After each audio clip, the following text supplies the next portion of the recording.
What's up, guys? Welcome back to Newswave. Hopefully you had a good weekend this past weekend, got a chance to play some games or get some stuff done. We actually had a lot of fun here on the channel. Took a look at Xenoblade Chronicles 2, where we kind of gave our thoughts about it after 100 hours.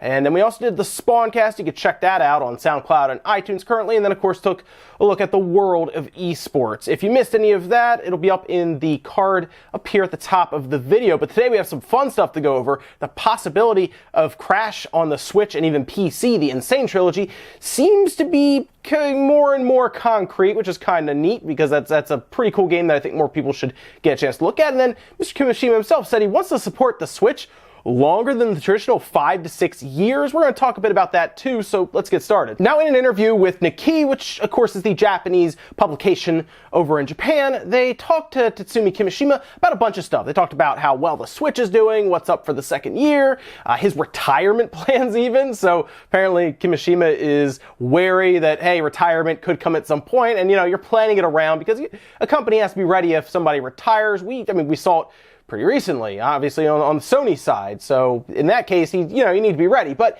he didn't really say he's retiring anytime soon. The big thing that a lot of people seem to take away from this article and this interview happened to be about the Switch, go figure. But in this case, about how Kimishima wants to support the Switch for longer than the typical 5 to 6 year life cycle, which threw a lot of people off, mostly because people now are talking about the Switch being weaker than the current consoles, and there, of course, are rumors and some rumblings about the PS5 and the Xbox 2 being up sooner than later, and then we see the mid-generation refreshes that are significantly more powerful than the Switch. So can they make it last 5 to 6 years? That seems to be the question floating around the internet right now. Now, he didn't provide any specific details on how they plan to do that, just that they understand that the Switch is hot right now, and they're going to continue its momentum, probably even games being planned now that aren't going to come out for 3 to 4 years. Seriously, they probably have stuff lined up going down the road, especially if they started like a new Zelda game or a new Mario game right now. We're not going to see that for 3 to 4 years, but I think people are looking at this incorrectly. Here's why. I think the Switch is more of a concept than a single system. I think the Switch that he's talking about is the line, right? The line of Switches. I think they're going to stick with this hybrid idea for a long, long time because it makes sense and it's selling. I think that's the big selling point. None of the other systems around them do this. So what's probably going to happen here is they'll keep the name Switch, but of course they'll do things like their standard refreshes, right? I mean, we see things with the 3DS XL, the new 3DS XL, the new 2DS XL, just the 2DS. Let's just look at the 3DS line, or even the DS line with the DS Lite, obviously, or you go back to the Game Boy Advance, becoming the Game Boy Advance SP. They have a history of doing this with their handhelds, so I don't think they're going to make this Switch last particularly 5, 6, 7, 8 years, but I think they're going to make the Switch line last that long. Like, we'll have the new Switch, right? Or the Switch XL, or whatever else they want to call it. That will be a thing. The Switch Pro, I think, is probably the best name they could give it for the next refresh, because I think they've already used the new, the XL, I think they've used that. And also, I don't think the Switch itself needs to get much bigger. I think it's the right size currently. Maybe shrink those bezels down if they want to put a bigger screen in there. Really, they could do things like take the Tegra X2 that is still not really consumer level. When it becomes consumer level, kind of sneak it in. It'll retain its backwards compatibility, and they'll get closer to that 720p handheld, 1080p docked. That could be something they have really set up and planned currently. But no, I don't think they'll make this Switch last. Just the idea of the Switch being a hybrid device, and it makes a ton of sense to do that. It's selling well, and you want to support it for a while, especially as third-party developers start to jump on, which they kind of are now. It's going to be more like a snowball effect, I think, going forward. It's just as long as it doesn't get confusing to consumers. As long as the game, like, let's say Breath of the Wild or any other games coming out, Metroid, for example, works in every Switch system, so you don't have to really think about it. Like, the new 2DS or new 3DS XL, where it had the new 3DS games, those got a little confusing to people, and there weren't that many, and I think Nintendo realizes that was confusing. So I hope these Switch cartridges, or just Switch games in general, work on every single system, right? I think that's their best bet, their best strategy there. Don't make any system right now not with the Switch name on it. Maybe when you make a different system, 10 years down the road or whatever, not with the Switch name on it, and then it can only play this game, but the old Switch can't play that game. That would get confusing, and I can tell you it did get confusing at retail when I would have to explain to people, hey, the new 3DS XL, yeah, it only works with, these few games. You have to have a new 3DS XL. You can't use the regular one. So it'd be interesting to see, but hey, it's good to know that they have plans for it to be a long project, not something that'll crash and burn, kind of like the Wii U did pretty quickly. Next up, let's talk about this rumor that's kind of set the internet on fire here, and I don't even really know how much of a rumor it can be, since, well, somebody who's basically internal said this was going to happen like clear as day. It's not even like they're alluding to it, oh, maybe this will happen. They pretty much just flat out said it, and this has to do with the Crash Bandicoot Insane Trilogy. Remember when that came out last year? There were some people who liked it, other people said it was too hard, probably because they didn't play it on the PS1. It's always been that hard. But it was really cool because it had this really nice coat of paint over it and everything. Well, interestingly enough, Max Argyle, who's a licensing manager of GBI, they do a lot of licensed merchandise for Crash Bandicoot and Activision, went on record in the licensing sourcebook Europe from DHX Brands saying this: looking ahead to 2018, Max picks out Crash Bandicoot as one to watch. The new game was a huge success at retail with no marketing spend. Next year, it will be going broader, Switch and PC, and there will be another game in 2019. Activision have a 5-year plan for this, and GBI is delighted to be fully on board for all products. So there's two things to take from this. One, a new Crash Bandicoot game is going to be really cool. I hope this is all correct. I mean, if they are doing merchandise, they have to know that this would be happening because they're in charge of making the merchandise. They have a very intimate relationship, pretty much from a business standpoint, with Activision. They have to be pretty much there with them, figuring all this stuff out so that they can put the merchandise out. So I'm not surprised that they would know this. Now, the question is really, when would they announce it? And if it is going to happen, which it seems more and more likely as the days have gone on so far since this has come out, when is it coming out, and is it going to come out at the same time? And it would be on, apparently, the PS4 specifically, maybe the other systems when it comes out. This new Crash Bandicoot game, 2019 looks cool if it does come out. But the big thing here after that is the Insane Trilogy could be going to the Switch and the PC, but not the Xbox. This is weird because remember those leaked screenshots came out a while ago? We even talked about this. Oh, Crash could be going to the Xbox because here are screenshots where it shows them using the Xbox inputs. The interesting thing to look back now is that could have just been a PC. We actually talked about that at one point. This could be a PC version that just happens to have those inputs on there when you plug in your Xbox controller to the PC. With Microsoft's initiative to do, in this case, well, Xbox and PC, it's interesting if it doesn't come out on the Xbox. You figure Microsoft maybe would have kind of called up Activision and said, hey, let's get this on the Xbox as well. Do Play Anywhere. It could work out really well. Or let's give you guys some money, bankroll it, and put it on Game Pass. That would be great too. Activision probably wouldn't want that. And then I've seen people who say, well, it can't go to Nintendo because it's a Sony product. Well, Crash Bandicoot's actually owned by Activision. It technically has nothing to do with Sony at this point. However, because it's known for, being on the PlayStation, of course people are going to think that. But think about it, it was on the GameCube as well. So, there's that. It was also on the Xbox. But I think this would be really cool. I think it would do well on the Switch. They would actually make a lot of money putting it on the Switch, and I think the PC user base would also buy into it. But as we've seen with indie games, I'm not saying Crash is an indie game, but it's definitely a game that would, I think, appeal to the Switch audience. I mean, you have Crash Bandicoot back on a Nintendo system. I would hope the Nintendo audience would recognize what's happened here and buy in because, hey, I mean, it's a great game, first of all. I'm sure to be an aggressive price, still at the $40 price that came out originally. And if you buy in, then there's a good chance that new game, maybe they do put it on the Switch, and maybe they do put it on the PC along with the PS4. Exciting stuff nonetheless. We'll just have to see if we get any announcement from Activision, or maybe it's snuck into a Nintendo Direct or something. It's going to be fun to see, though. Next up, let's talk about Celeste on the Nintendo Switch. We actually did a whole video here on it, and I've had a lot of fun with it since then. Great platformer. I think they do some really cool things in that game that other platformers don't. Art style's fun, and the story is actually decent for a platforming game. Now, what's interesting here is the indie game scene on the Switch seems to continue to be powerful. It's apparently sold the best on the Switch. And what's interesting here is the developers of Celeste seem to understand that. They pretty much said, we expected that. The Switch version of Celeste has sold the most, and that's what we were expecting. We feel like Celeste and the Switch are a perfect fit for each other. We are glad we launched on all consoles, though, and we really appreciate the support we've seen across the board. This was from Matt Thorson, who of course is the creator of Celeste, and it makes a lot of sense here. Here's the thing about the Switch with indie games. The reason I think a lot of indie games sell better on the Switch, this is even confirmed by the creator of Axiom Verge on the Switch version. They believe that when the physical versions are added in, it will have actually done better than the PS4 when it launched there. So it seems like it's indie games across the board. If they launch on multiple systems along along with the Switch, even PC, which is interesting. It does better on the Switch. And I think what we see here is, of course, indie games generally have lower visual, right? Lower visual options. Really, the visuals, graphics are lower.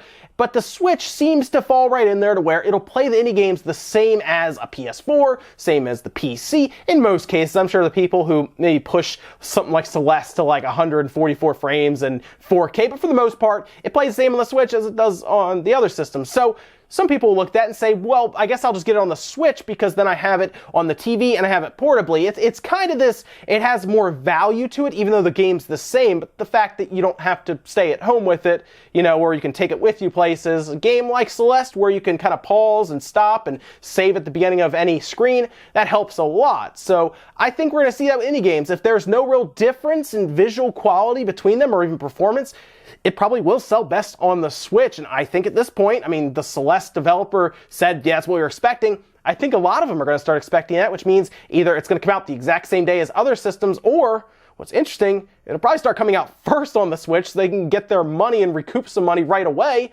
from the install base that seems the most hungry for indie games. Next up, I want to quickly touch on the Labo again. I know I keep talking about the Labo, but some interesting things are coming out of these test sessions with the media right now that not so much even have to do with the Labo in this case, but more the functionality of the JoyCon controllers. Something I had no idea about is, you know that IR sensor on the bottom? Apparently it can act as a night vision camera. So check this image out right here. This is from Kotaku. They had their whole play session, of course, with the Labo, where they got to try out all the different devices, and they outline how apparently they took a look with that Joy-Con controller and that IR sensor on the bottom. It can actually act as a night vision camera and actually shoot a feed from there to the actual Switch, and you have it right there. You kind of see it where you can see that person in like a night vision format, and that is absolutely crazy to see that the Joy-Con controllers are this intricate. Like, they can do this kind of stuff with that IR sensor. We kind of knew it could see shapes, right? Because you do rock, paper, scissors. We kind of thought about, well, how can they do that? Apparently, it can make out shapes in front of it, including you, as like a night vision camera. It's crazy how intricate and how much really technology in these Joy-Con controllers.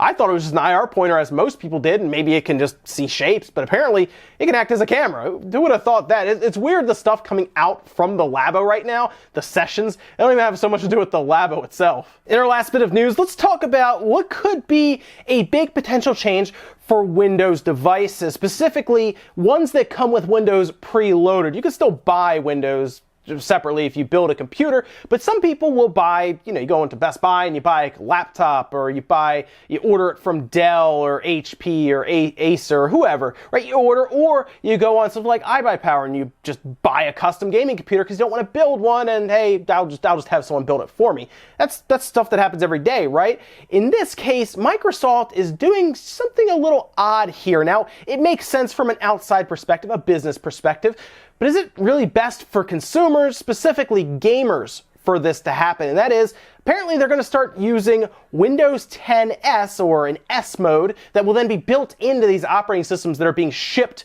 from really clients like Dell, like iBuyPower, like Asus. Now, this originally came from a report at Thurrott.com, where they talked about internal documents that were, I guess, leaked to them, or they just happened to get them in some way. I don't know how these people keep getting these leaked documents. Anyway, they go through it, and apparently what's happening, it's going to start happening in April when these start shipping out the Windows 10 S, which is an operating system that is specific to things like the Surface, for example. Think of that Microsoft Surface that they have, the ones that have the keyboards that flip up and they pop off and everything.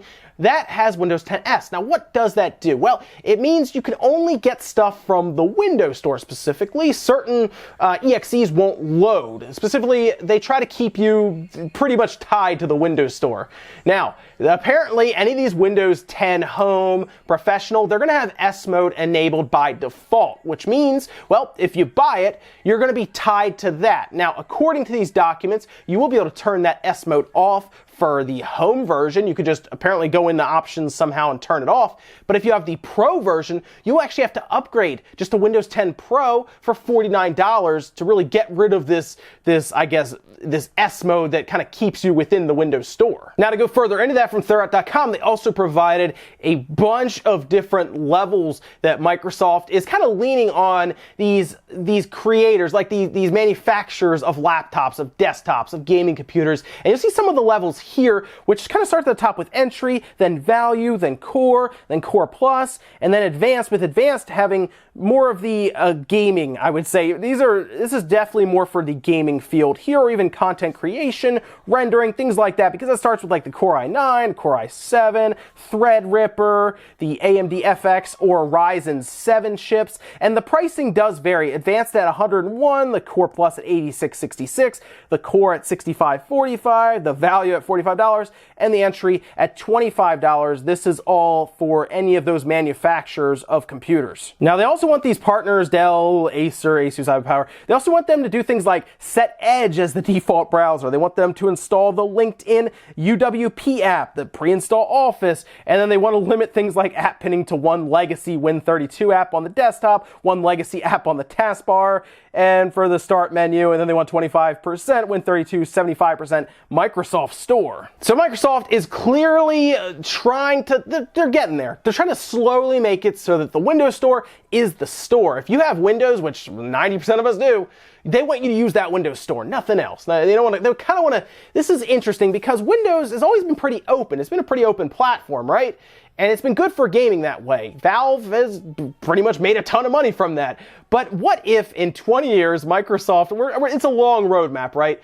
They're slowly cutting off and trying to get people uses. They even said that 60% of users currently, they're fine within Windows S mode, where they don't get anything outside the Windows Store, which that might be true for some, since things like Chrome or Edge probably are used a lot in offices, right? Where you're going to your work in the morning and you get on your computer and you do your business work in Excel. You use Edge to maybe send memos back and forth with your email, things like that. And this makes sense for the office space. But when you get out to consumers who want to game on stuff and all of a sudden, oh, I have the Pro version, but I got to pay another $50 even though I just bought this $1,200 computer, and I have to do that to play my games, that's a little weird, because then I don't think Valve is gonna like that much, and I don't think you're gonna be able to install Steam from the Windows Store. So it's interesting. It's this path that Microsoft is on right now to merge Xbox and Windows, basically have a closed platform for what was always an open platform operating system. It's very, very interesting to see this, and it makes you wonder, where are we going to be in 20 years with Windows? Because there's not much else out there for a lot of people to use. Linux, I guess, Steam OS, those aren't really used as much in the mainstream, so we'll see what happens here, but it's looking very interesting on the Microsoft side. Ladies and gentlemen, that's going to do it for Newswave today. If you enjoyed this video, hit the like button, guys. It really helps out. Let me know what you think about any of the stuff we talked about today, whether it is Crash Bandicoot, the Insane Trilogy on things like the Switch and PC. Do you think it's weird that the Xbox specifically wasn't named? I think that's a little odd, but I guess maybe they just don't think it'll sell as well on the Xbox, or maybe they're still coming to terms with Microsoft around Play Anywhere. Who knows? I do think it makes a ton of sense on the Switch. It's going to sell a ton of copies if it does go to the Switch. PC will probably do pretty well too. I've seen Final Fantasy 12 has done all right on the PC, but the Switch will definitely that'll go to probably in the top charts for best-selling games on the Switch on the eShop for a little while. It's a good value at $40. Let's be honest here. And also, let me know what you think about Microsoft possibly locking down their operating system slowly over time. It's not there yet, and you can take, if you have the home version, you can still take off S mode free. It's just the Pro users have to pay. But is this more, I guess, a warning sign going forward for what Microsoft wants to do? I mean, they can force people to just use their Windows Store. It's their operating system, but how consumer-friendly is that really? And then also let me know anything about the Switch lasting past 5 or 6 years. Is this more about the concept of the Switch, or are they talking about this particular Switch that we're using now in particular? Thanks, guys, for watching, and I'll see you next time.